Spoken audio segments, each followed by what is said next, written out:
Hey there, everyone. Welcome back to another exciting episode of the Common Tongue Podcast, where this is the second and last time where we are releasing 2 episodes on the same day. Hopefully you enjoy this one. We have a lot of fun with the Mancy podcast hosts, Elle and RJ. Hopefully you guys really enjoy this. We have some really special stuff planned with his poetry. Hopefully you really enjoy this. I really enjoy them. They're really, really fun to talk to. So yeah, hopefully you'll stick around for that extra content because honestly, his poems are very, very deep. There will be stuff on that, so just keep an eye out for that. But let's just get into this episode, shall we?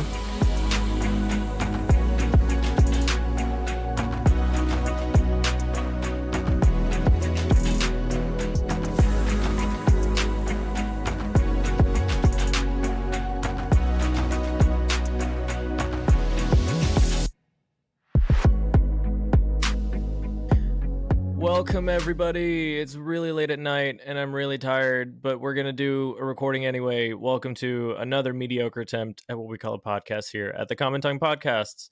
Today, we are recording the first episode of For Nostalgia's Sake that I've done in a long time, it feels like. And returning, I have some very special guests, so please, would you guys introduce yourselves? I'm RJ Walker. I'm a spoken word poet and writer. I'm Elle Alder. I'm a professional psychic and a solitary eclectic witch. And we are the hosts of the Mancy podcast, a podcast about magic and how it has influenced our culture. Hooray! And today we're gonna get nitty gritty about what makes you guys tick. We're gonna pull back your skull caps and pick at your brains for a minute. Cool. Yeah. All right, so where did we start? I don't even know where to start. This is so interesting because you both have such varied, wild likes and dislikes, I imagine. So let's just somebody pick and somebody start. I have no idea. I mean, as a poet, I contribute to culture in my own way. I contribute to other people's nostalgia. I'm like a B-list performance artist in a D-list performance genre. So I am a celebrity in very small circles. Like every once in a while I'll be like on the train and somebody will be like, oh, "You're the poet guy. I saw you on YouTube. You're on Button Poetry." Or I'll get recognized at Whole Foods and the guy will be like, "You look like the guy who does the poems." And I'll be like, "It's because I am the guy." That's me. I do the poems. Yeah. And, poetry is really weird because of how deeply it influences our culture, but how little people kind of care about it. Like a lot of our idioms and the way that we shape language or view the world comes from poetry in a lot of ways. For example, Santa Claus, like the image of Santa Claus. We think of that guy with the red coat. All of that is because a homie wrote a poem called A Visit from St. Nicholas, or as people call it, 'Twas the Night Before Christmas, because that's the first line, where he describes Santa Claus. And then all of the artists like Thomas Nast during like Civil War times used that as a reference. And Coca-Cola used that as a reference when they created the image of Santa Claus. So literally poetry invented Santa Claus in a way. So I never even thought about that even when you think about Edgar Allan Poe, he was an American poet, and a lot of his poetry has become so ingrained in our culture. You think of I mean, just recently I watched Altered Carbon on Netflix. And if you have not seen it, you need to see it. It's a cyberpunk romp. It's good. Oh, that sounds good. It's so great. But so there's a hotel, an AI hotel that's named the Raven. Oh, and it's based off of Edgar Allan Poe. That would be cool. And I've got a question for you. How much money do you think Edgar Allan Poe got paid for the Raven when it got diddly squat, like $10? $9, actually. $9. And it has been a staple of our culture ever since. The entire story of Edgar Allan Poe is wildly depressing. Yeah. That's the story of so many artists. Yeah. Artists are definitely, I don't know. Yeah. I don't know. Sad. Sad sometimes. Well, I'm one of them. I know. No. I feel like artists like truly bleed for their work, and no one really understands that. And then you have to like die before any of your stuff takes off, which is the worst You Yeah. part. know, Well, I mean, they gotta pay your royalties if you're dead. yeah, that's true. But so it's super funny though because or not funny, it's just interesting. Recently I recorded an episode with a buddy of mine he's a small-time YouTuber. I Mhm. think as of today I watched one of his videos and he has 9,000 subscribers. Okay. And he posted a video and he was saying how he wanted to try that starving artist lifestyle where he just did YouTube. You know what? Uh, I've been doing that for like 9 years, and let me just say, it's good to have just a little day job, just a little part timer. Yeah, You can buy groceries and have to Yeah. like pay your basic bills. yeah. I mean, healthcare in America is boned, but if if you make just enough to pay your bills and don't do anything risky or dangerous, you should be fine.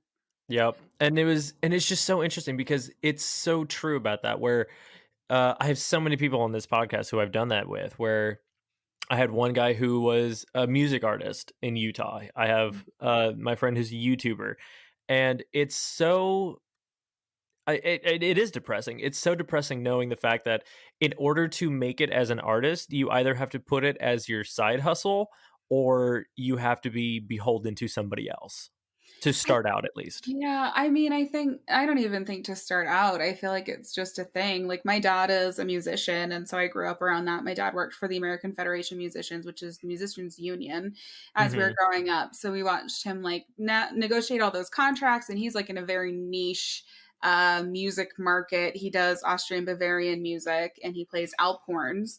And What? yeah, What the heck? yeah. Yeah, not Al porn. No, alp horn. horn. Yeah. Which is a Swiss instrument. And he makes like, I mean, when he can perform, because obviously it's been an incredibly rough year for artists of Right. every kind. But yeah, he makes a pretty good amount per like job that he plays. But on the whole, if you look at the amount of effort people put into it and the amount of like lessons he's had to take and who he is, it's hard. I just think that like being an artist and really like being a psychic, I feel like I have made conscious efforts to like not sell my soul, but a lot of stuff, like when I see people starting out as psychics or trying to break into the industry, they're like, I'm going to go pay this person 50% of what I make, and they're going to treat me like a sideshow in the back of a circus, and it's going to be great because at least I get to read Right. cards. It's hard out there to do anything that is not mainstream 9 to 5 office job. Mhm. It's tough. And with poetry, a lot of the written poetry stuff is academia. It's Mhm.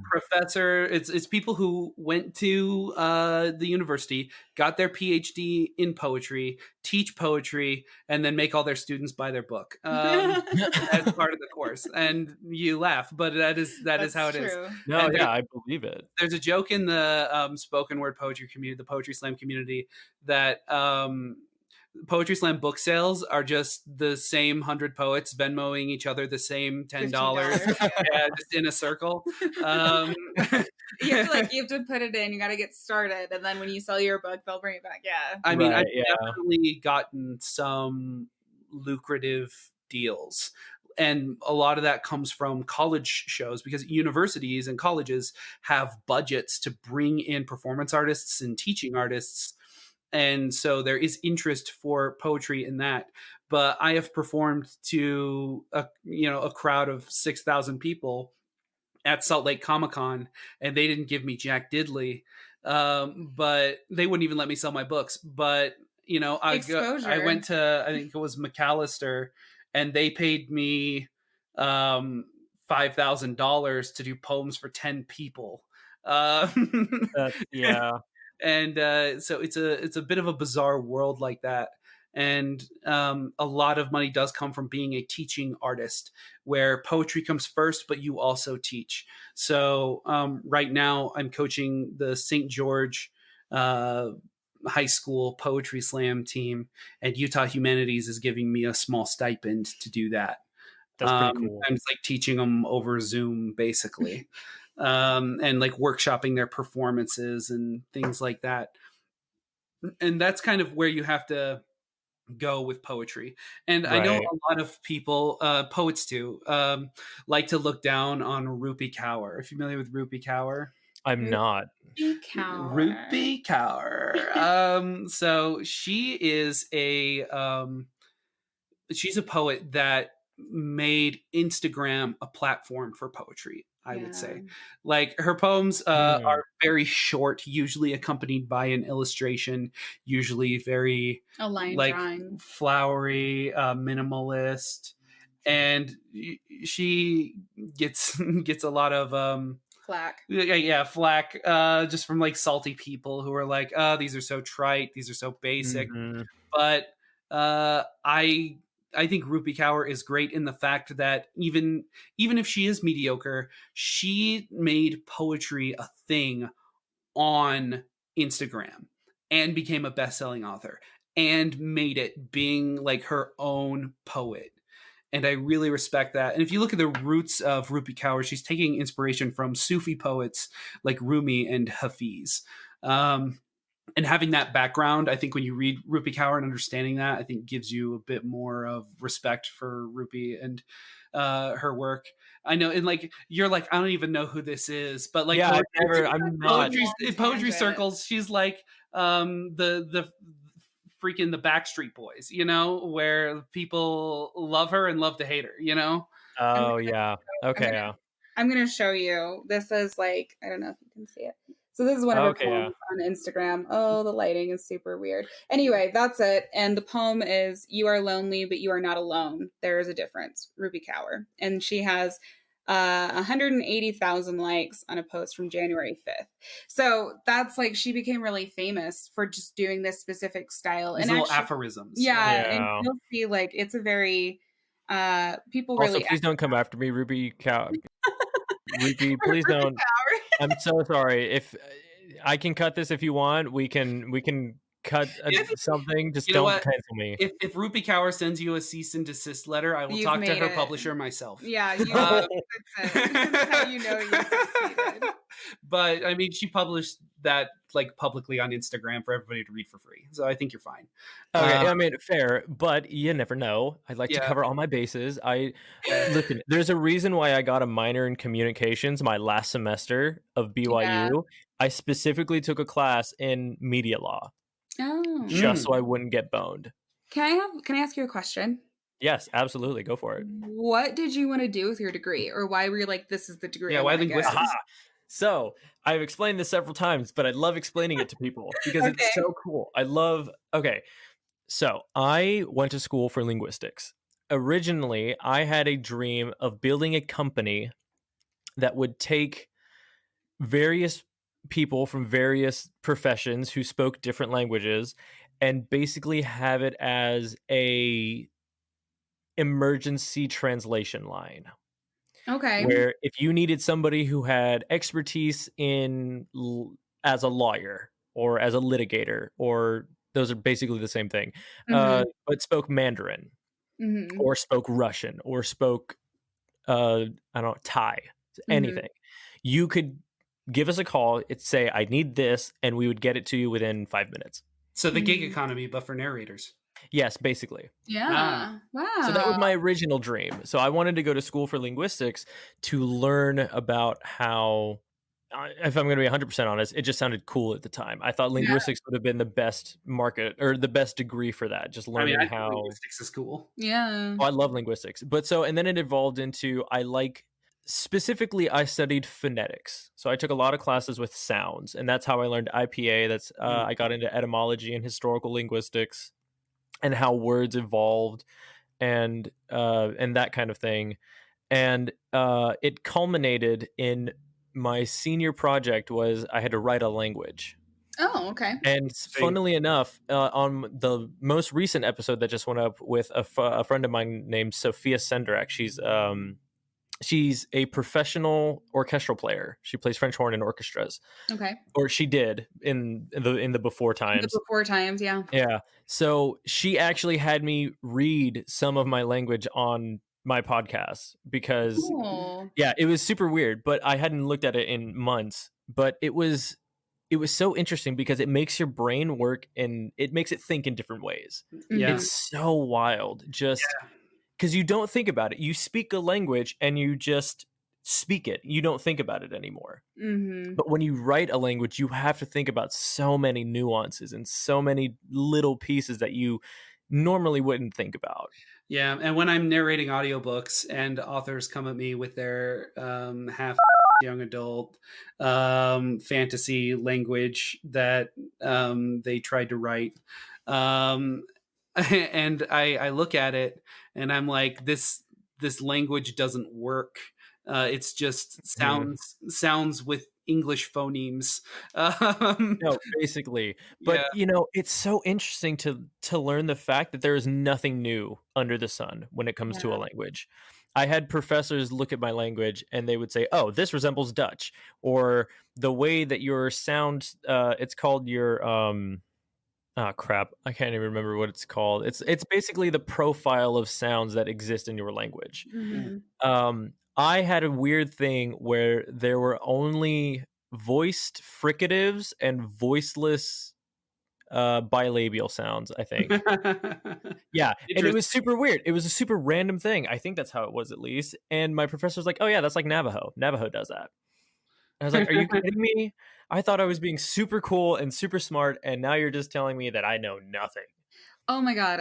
Like in the history of humanity though, anything you are, anything you believe or think has existed so many times before Oh, you. absolutely. Nothing is original. 100%.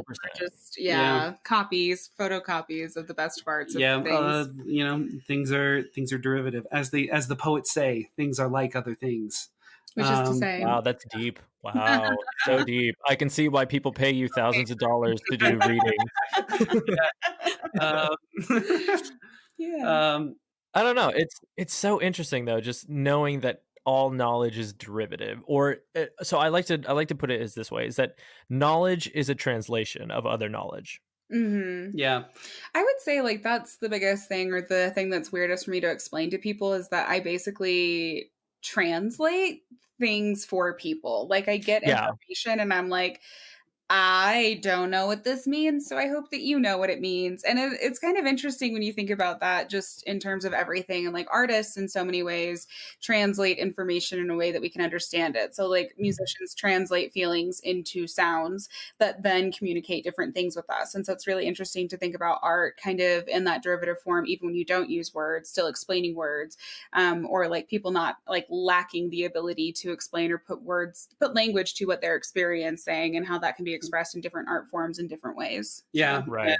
And with performance poetry, like what I do, there's the words, there's how you say the words, and then there's the movements your body does when you say the words. And then if you get real crazy, there's you reacting to how the audience reacts to you saying the words.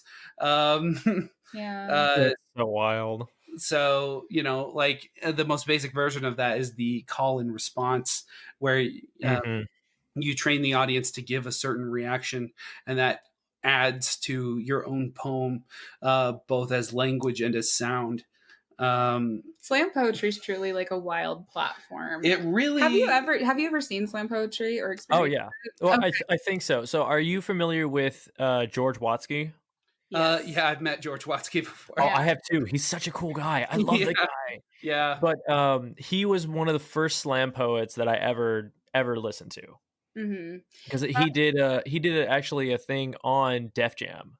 Yeah, he was on. So, did you ever watch Def Jam?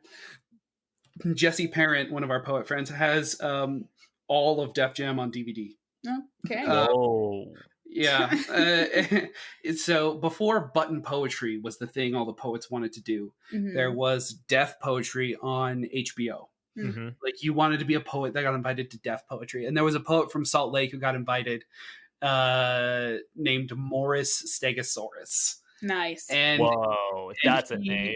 He's old school. And Morris Stegosaurus is a furry. No, we're not going to bring that up. No, thank you. He's a bizarre character. Granted, okay, no, I need to rephrase. I don't want to get into a conversation about furries on an episode where I'm talking to poets and psychics. If somebody is a furry, I would love to have you on the show I- to get to know your perspective. That's not me ripping on furries. Let me throw that out there first. Morris Stegosaurus, if you're listening, please be on the show. Yeah. Please, absolutely. I will. I don't know. Recommend something, and I'll try and get it done. Morris had some crazy surreal poems. I think the one that I liked the most was called "The Puppy That Would Be Pope," and it's about a puppy getting chosen as the Pope and how puppies are the most pure and ordained beings, and so True. they are ascended to near godhood. It's a crazy poem. The one he did, It's an inspired poem. I wish he would have done. Right. I wish he would have done that one for deaf poetry, but instead he has a series of poems called the Big Man series. It's like a persona piece of like toxic masculinity. Like he does a persona of a comically toxically masculine guy, and the poem is like very raunchy and absurd. And if you don't know the context of his series of poems, it doesn't really hit the same. But anyway, so George Watsky was my first instance of Def Jam poetry. I watched his piece on Def poetry. Is it the Lisp one? Yeah, L is for no. V is for virgin. That was the first one. Yeah. That was the first one, or that was the first one I ever heard. Yeah. Then I heard his subtle Lisp one that he did at study. He says it specifically at study at it was when he was in college. He did it in front of a college crowd, and I think he was. It might have been the Brave New Voices. That's what I've seen. When he was a youth poet. Hmm. So that was one of his big poems. Like Yeah, I think so. College. Yeah, there's like slam poetry is really interesting kind of as an art form because of like how it came up, which is like basically artists who were like, I don't work with academia art and I still want to do art and it still matters. And it's really interesting and weirdly absurd because you pick 5 random people in the audience, literally like most of the time slam masters will be like, hey, if you've never been to his poetry slam before, raise your hand. And then they trick people who've never been there before into judging. And they give you a numerical score for your poem out of 10, and then you train the audience to hate the judges and to boo them. And there's a really fun back and forth game that's played where it's like the judges don't know what they're talking about. We just found them off the street. And then you tell the judges, you are the most pure members of this audience because you are neither tainted by academic poetry nor poetry slam culture. You are fresh, virgin poetry slam audiences. And so you are the most pure and incorruptible. So you're the perfect judges. But at the same time, you don't know anything. And you're yelling, boo the judges. So it's designed to be a working class, like street level, like poetry movement, and that's kind of what it's always been because academia is not always accessible. Well, and I feel like the thing that's really interesting is like Sabrina Benaim is very like I would say she's like top like Rupi Kaur levels almost. Yeah, she's up there. She's an A-lister. She's an A-lister for sure. She and I are friends. I love her to pieces, but she is like a person that people would probably know Sabrina Benaim because her poems like go through Facebook and they cycle through YouTube. YouTube and all sorts of stuff. It's an interesting like crossover between like incredibly talented people who don't really have access to art in the same way that a lot of other people have access to art. Like if you're an upper class American, middle class, you go to college and you have a lot of access to art when a lot of people in slam poetry really don't. It's not really made for that. It's like kids in high school that are graduating into slam poetry that, or poor communities that just everybody gathers at a bar or a coffee shop to spit poems and just be with other people. Yeah, I don't know. So and this is just because we're on this subject now. How do you get involved with slam poetry? Like, how did the both of you get involved in the slam poetry? Okay, here is my total guide to getting involved with slam poetry. Step 1: go to a poetry slam. Show up. That's it. That's the whole guide. That's it. That's the whole guide. I when I was 19, I was in a horribly abusive relationship, broke up with my partner. I like dropped out of college, moved in with my parents. It was like this whole like very, very dark period of my life. Mhm. And there's a As you do, everybody has that. everybody has those moments, right? Where you're like, what the hell doing? Yeah. I have no idea. I'm going to move back into my mom's house, figure it out from there. Yeah. So I saw Rudy Francisco, he's a slam poet. He's an A-list poet. He's an for sure. A-list slam poet. Yeah, he's phenomenal. And some of his poems would like come through on my Facebook, and I would literally sit and watch Scars / To the New Boyfriend by Rudy Francisco, which is a poem in 10 different parts, and it's phenomenal. It's incredible. And I would like sit in my room and I would just cry thinking about the fact that I was like horrifically abused and my boyfriend didn't love me and I gave up my life to be with someone who just was an awful person. And I would just cry and think about it. And then I went through some other stuff and became a professional psychic, and then moved back to where I was living before to like conquer that. Got into another relationship, broke up with him, moved back to my parents' house. And I was like, what am I going to do? I know what I'm going to do. I'm going to go to poetry slams. So, of course. So there was a What else do poetry you slam. do? Yeah, down at, there's a cafe called Watchtower Cafe. And I just showed up to a poetry slam, got tricked into judging, and was kind of just taken with the community. And I think the thing that's weird about artist communities or art communities in general is that there's, again, that imposter syndrome of you have to be something, you have to be really good when you start doing it. Otherwise you shouldn't do it. And like slam poetry is very much about embracing people that are not good at their art, that are like Yeah. they're trying out bad poems. You don't know how they're going to land. And people get rated 4s and people get rated 10s. And it's more just, if you want to be a slam poet or if you want to do art, show up to the places where the artists are and then become friends with them. Because like, people probably think that RJ is like not a very approachable person, but he's just like this giant nerd who just wants to talk about anime. Nerd talk. We're gonna bring up nerd talk.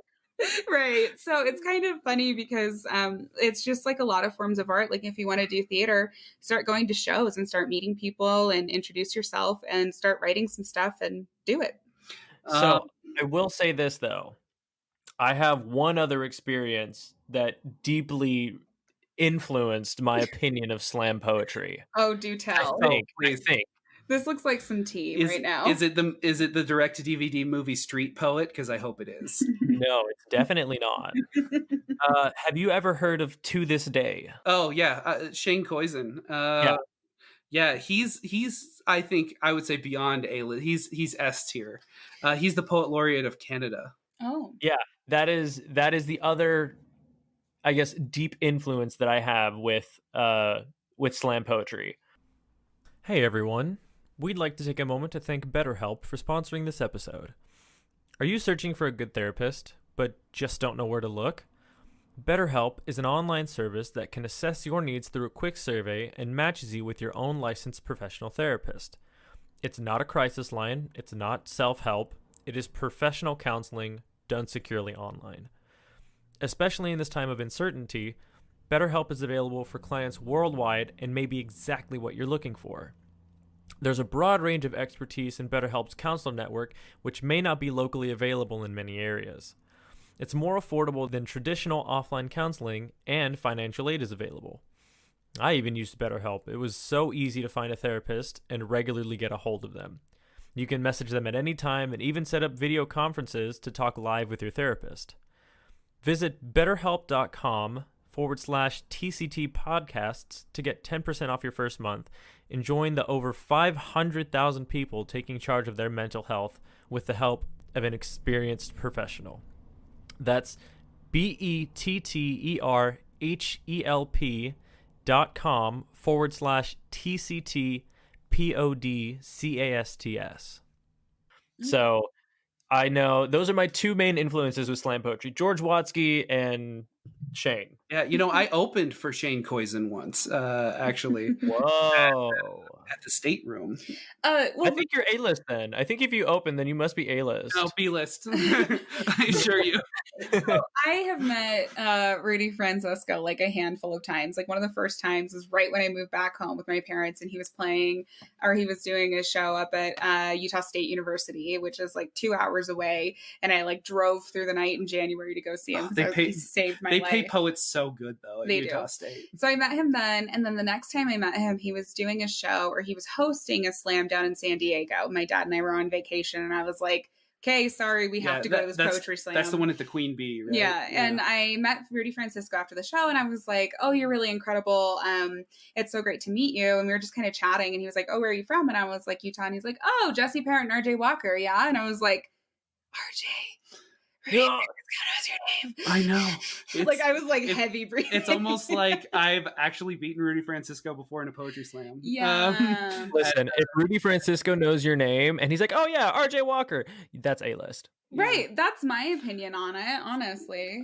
So Rudy Francisco has open for Shane Coyson. Yeah. And Rudy Francisco knows your name. I think you might be A-list. I feel like you've made it. We'll see. Well, where's my A-list checks then? I wouldn't say you've made it. Once you get a TED Talk, then you've made it. Yeah, it's the TED Talk that does it. Oh, I was so close to getting a TED Talk.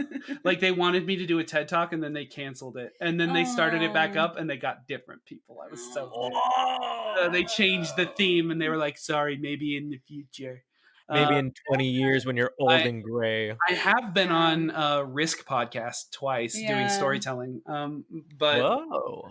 Yeah. Yes, you're A-list. If people are asking you to come on their podcast because they know who you are, then you're clearly. Like we met on Reddit. That's how we met. I've recently started engaging more with Reddit. I only have good karma because I had one viral post in the Destiny 2 gaming forum. That's a huge accomplishment. Wow. From what I know of Destiny 2, it is a rabid fan base. It is really rabid, and the fan base hates Destiny 2 but won't stop playing it, and it's perplexing. They're like, Bungie did this stupid thing and they ruined my favorite weapon, and then the next day they're like, check out these rad kills. And I'm like, pick a struggle. Bro, just play a different game. Honestly, I've never been a fan of SPF games. I've never liked FPS shooters. Destiny is weird because it's like FPS meets RPG. Yeah, like an MMORPG. Yeah. And I think Destiny 2 has been really good for me during the pandemic, especially in the early days of lockdown, because I had like nobody. I couldn't go anywhere, didn't do anything. But Destiny 2 is a community-based game, and it's a community-driven game. So, like, my clan on Destiny, which is, like, misfits of the Salt Lake hip-hop community that play Destiny sometimes, they have invited me because they're like, you do poems and you play, and we need a 10th person. This is what you add to the clan. And, yeah, so that was able to, like, give me some sort of, like, meaningful human interaction during the pandemic. So I do appreciate Destiny a lot for that. For me, it was Twitch. Yeah. I got really big into Twitch, and actually I will promote this man till the day I die. There's a man on Twitch. It's twitch.tv/Kawaii Guy. He's not sponsoring or anything. I just really like the guy, but he was the main inspiration when lockdown started. I had just graduated. I hated my job. I was trying to figure out something to do because I had been furloughed, and I started watching Twitch just randomly. And he was one of the first people who I started watching because he was playing Final Fantasy XIV online. And if anybody knows me, I am a Final Fantasy junkie. I will play anything. JRPG is probably my favorite genre. It's fantastic. But so he was playing that, and then I started watching more and more of his content. And as time went on, eventually he was the main influence for me starting a podcast and quitting my job. Wow. So I will forever be indebted to that man. What were you doing before the lockdown, before everything? I was a restaurant manager. Wow. At Sizzler. Oh my God. I'm so sorry. Dude, the Sizzler and Sugar House just died. I know. It's just this rusting carcass. Oh, yeah. Sizzler is somehow maintaining its foothold, and I don't know how. I think I've been to Sizzler one time when I did debate when I was in high school, and we went there like after a debate competition one time, and that was the only time. And honestly, I will be fair to Sizzler. It is cheap, good food. It's not great food, but it is good food. It's old people food where it's inexpensive and fairly palatable. I'm not gonna lie, there were some things that they did. So we did prime rib on the weekends. That was some real good prime rib. Oh, yeah. Because most prime rib that you get is there's no seasoning on the outside. Yeah. They just throw it in the oven and they just let it slow cook. We had this blend of white pepper and garlic and rosemary and black pepper, and it was fantastic. And you threw that on the outside and then you let it cook from 8 o'clock to 4. And it was so good. Yeah, and Elle is really big into casinos. So I'm sure Elle has had plenty of prime rib.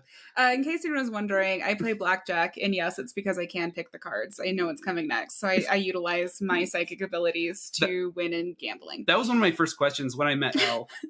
I would not advertise that, but that's your prerogative. It's not against the rules. What I do is psychic is not against the rules. In fact, they actively encourage you in casinos to try and do casino magic because it helps build up energy and excitement. Yeah, so you'll do you probably don't know. There's like a whole bunch of different ones where people. So I play single deck blackjack. That's my favorite. Mm-hmm. And you play single deck because Shu has 6 decks, so it's harder to guess which ones. You do a little old fashioned card counting plus some psychic work, and you're fine.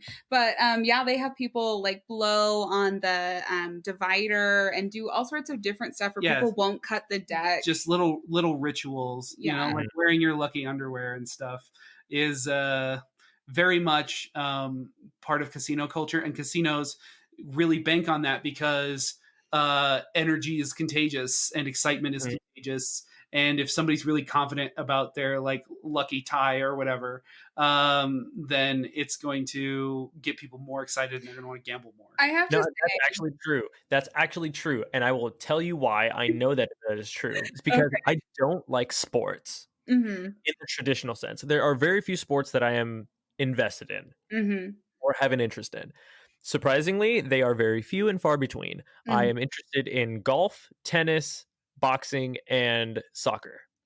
Those are I don't like soccer, but I like golf and tennis. I like watching. Yeah, those are the only interests that I have. I don't like basketball. I don't like football. I'm not a big fan of hockey. And it's just, I'm very specific with my tastes. Yeah. That being said, I went to a jazz game once. Yes. And that's Utah Jazz for all the people. Yeah, the Utah Jazz.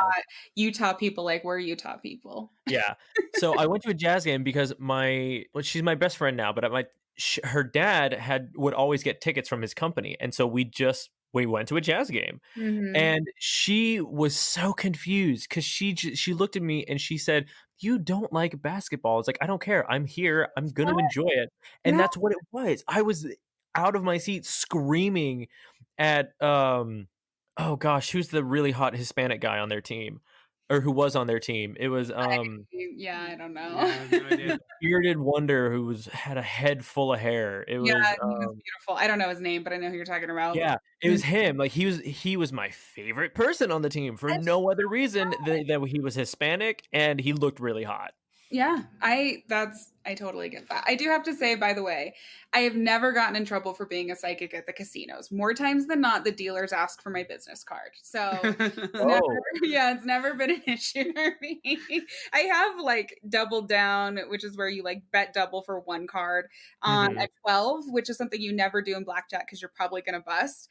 And I like doubled down and he was like, "Ma'am, you have a 12." And I was like, "That's fine. You have a 9. Please give me my 9." And he flipped it over and he was like, I was like, "Thank you. I will take my money now." Like, yeah. That's so crazy. That would be the greatest and worst thing for me because okay, I'll give you an example. I've been playing Stardew Valley recently. I don't know if you know anything about that game. I'm an Animal Crossing junkie, not the new one. The new one's not very good, but the old ones were great. Did you play Harvest Moon?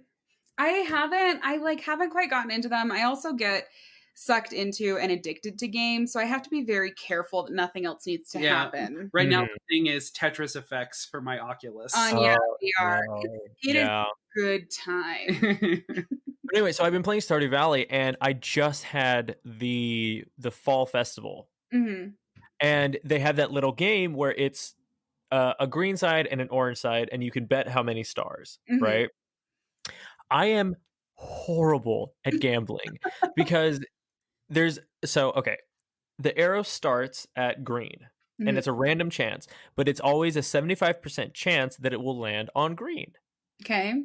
So basically, my theory was I'll bet low while it's still getting green. And then once it hits orange and I lose, then I'll bet a ton on green because the probability of it hitting green is higher than it hitting orange. I have to be honest, that doesn't feel like that's gonna work, but okay. It didn't most often than not. Yeah. But that being said, I was able to secure myself the star drop plant and a rare crow because I bet all of my star points after winning the fair on green. So yeah, it can work. The thing about gambling, if anyone wants any tips on gambling, Don't gamble. That's your tip. That's the tip that we're giving you. Don't gamble. my parents were always like, do not gamble any money that you wouldn't be willing to just flush down the toilet. If you are not, like, if you're going to go and bet your rent thinking you can make more, that's always a bad idea. Always a bad idea. Always a bad idea. My idea for if I ever wanted to gamble, because I would always want to just do it once, just for the experience of it. I Mhm. would save up money, and it would basically just be a side account. I would just scrape money together from whatever I wasn't doing. And Mhm. then if I ever wanted to, I would take that spare $500 at the end of 6 months Yeah. and just be like, whatever. This is money that I have no interest in, basically. Yeah. Yeah. That's And just granted, I could probably do something more productive with it, but you know what? Why not? I've never gambled before. right. I mean, I think that's fine. I have really terrible luck at all times. I have Same here. I have weird luck. I have pretty good luck, I would say. But I would say You can read the cards. Don't give me that luck crap. You're psychic. there have been days, because the thing about blackjack is so when you play, there's a book, and people always talk about the book, and like, I don't care about the book, but when you're playing, there are card combinations that you can count on, and you can look for like what the dealer has up and what you've got. And so if you get a 12, 13, or 14, like right out the gate, that's what you get dealt, it's going to be a bad time because it's incredibly difficult to get close to 21 without busting because you're heading into 10s. So it's like this whole thing that you have to like play. And I've had nights, literally there was like one night, I don't want to talk about how much money I lost. It was too much. And I kept getting 13, 14s, and 12s. And I was like, I just have to wait for my luck to change. And literally at one point, the dealer was like, you're not having a good night. Maybe you should go to bed. And I was like, this is not your job. It kind of is, though. I respect that dealer. Yeah, I was like, I respect that dealer.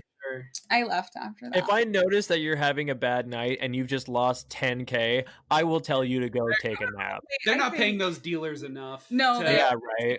To sit there and watch people suffer. Well, no, I think I lost like a total of $300 like the whole weekend. So it's not like I okay. thousands of dollars, but I will routinely go and leave with $300, Yeah, $250, $300. More people lose more money than that, like playing Genshin Impact and spending money on like loot boxes and stuff. Dude, I have seen so much hype on Genshin Impact. I don't understand it. Okay, here's the thing. It's a really good RPG, but it has a very predatory monetization system. It is a good game. It is a very good game.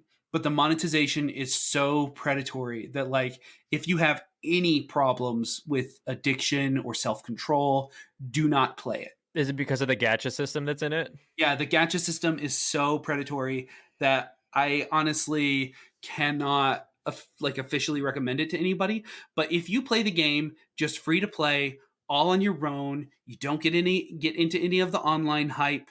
You just want to like do a casual RPG experience and not worry about, summoning the heroes you want or whatever. Then, yeah, it's a good game. But it is very much a Breath of the Waifu, where it's Breath of the Wild waifus. That's so funny. Yeah. I love Breath of the Wild, though. Yeah. I played that game so much when it came out. It's really good. If you like Breath of the Wild, you'll probably like Genshin Impact. Just if you have any self-control issues, don't do it. I have spent $0 on Genshin Impact, and I'm still having a pretty good time. But that temptation still shows up every once in a while, and I'm like, not today, Satan. casino and willingly hand them money and maybe get some back. Yeah, but my thing with free to play and like gacha games is if it's a really good game, then I will spend the amount of money I would have spent if I were to just buy this game at the game store. Right. So I will probably end up spending $60 I was gonna say, on Genshin Impact to support whatever studio. However, I might not do that because of how just sketchy MiHoYo was with the development of Genshin Impact. And the I don't know how I feel about MiHoYo. Yeah, it's their game is good. The monetization is definitely sketchy.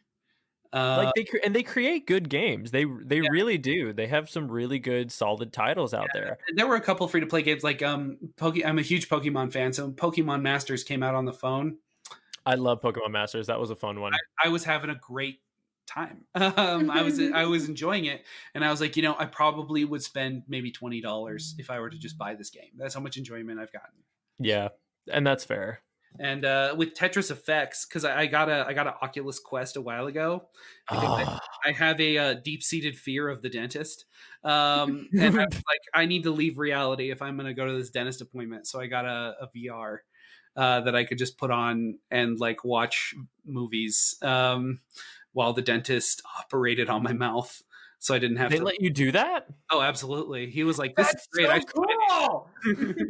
Right? That is great. Yeah, and I've always been really into Tetris and really into like arcades and arcade culture. Like literally, when I was having the roughest times of my life, like just recovering from homelessness and like loneliness and everything, I would go to this place called Atomic Arcade, and it was this rundown arcade in like Murray. Yeah, and it's gone because of COVID. Yeah, COVID killed it. COVID ended up killing it. It was one of my Horcruxes. It's so sad. But I would go there and they'd have all these old cabinets, and it was just one guy that would run it, and he would always forget to lock the door, so it was open pretty much 24 hours. I would go there and play games, and Tetris is like my game, my arcade game. And I was like, well, I was looking at the Oculus store. I was like, Tetris Effects, Tetris in VR. How is that going to be good? And then it said an emotional audio visual journey. And I'm like, really is. Tetris as an emotional journey? How are you going to pull that off? It's worth $20. The emotional journey happens anyway because you're one step away from death, and then you get 4 Tetrises in a row, and then you're so you're like praying to whatever god you believe in. So like there's that like the stress and the relief, right?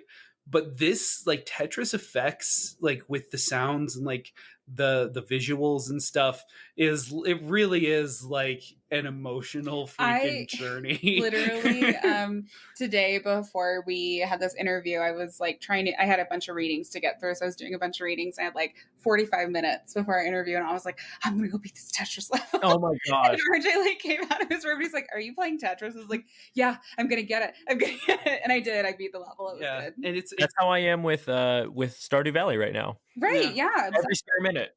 Mm-hmm. And it's a calm, relaxing experience for the most part, where it's about putting you in Zen mode, where you have like supreme focus. Yeah, I would love to play that, but again, just super poor. Right. Yeah, I would honestly. Have you played VR before? I have played Beat Saber. That is my extent. I think that's a lot of people's like intro.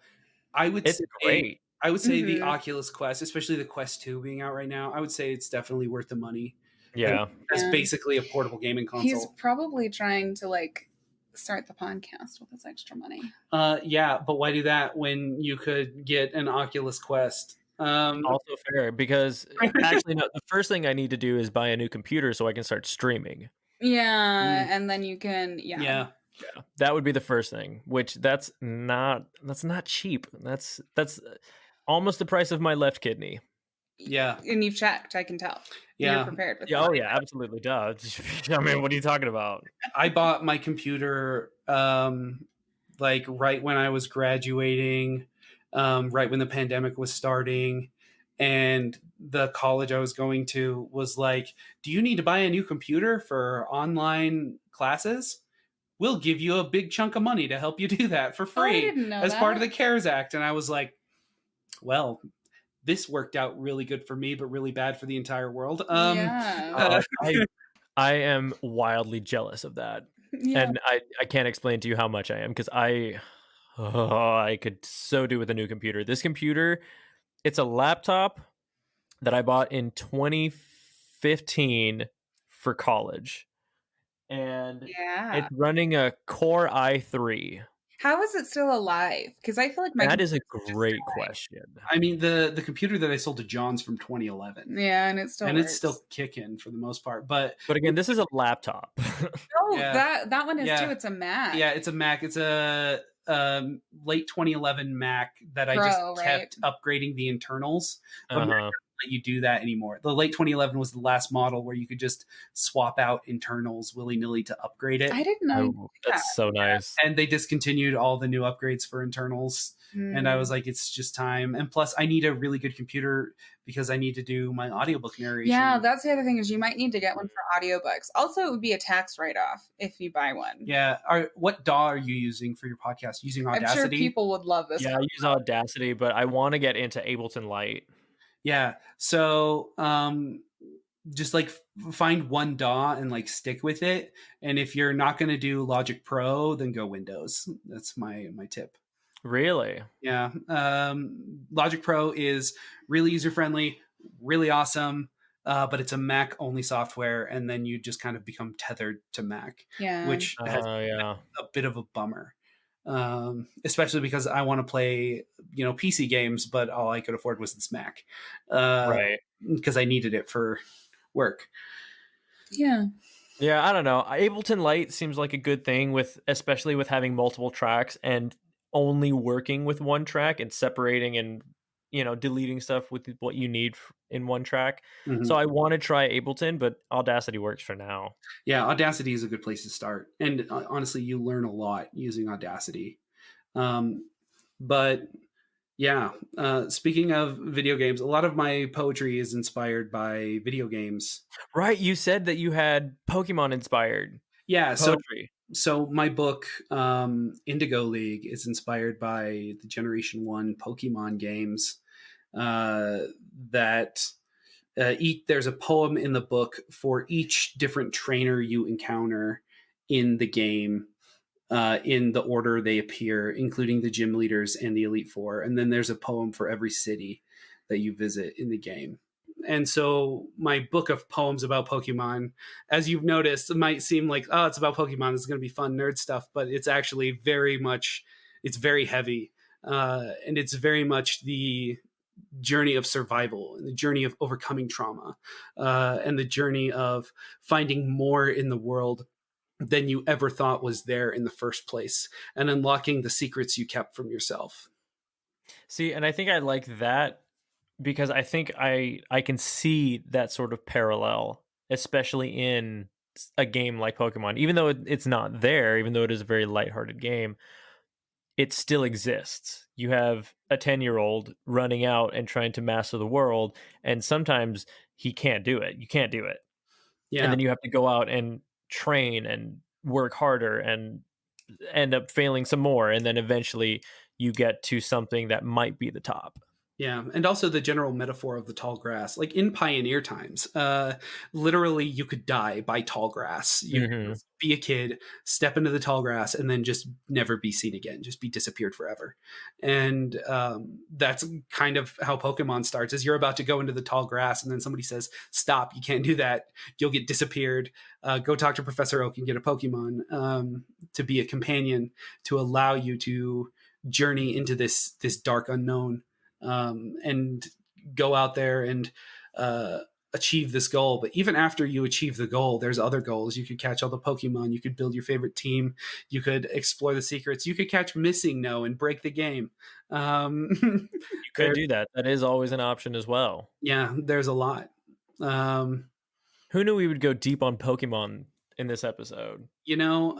People tell me that every time they read my book. Or anytime I perform it. I performed the book as a one-man show at the Salt Lake Fringe Festival, where the the poems were performed as monologues, and more of them would unlock, and you earn like the monologue that goes for the city each time you did all the trainers that were in each city. And you had 1 hour to do it all. And if you didn't do it, then you didn't get to see the whole play. And yeah, people were really excited. And in order to say which piece you wanted to hear, there was like a poster that had them all listed.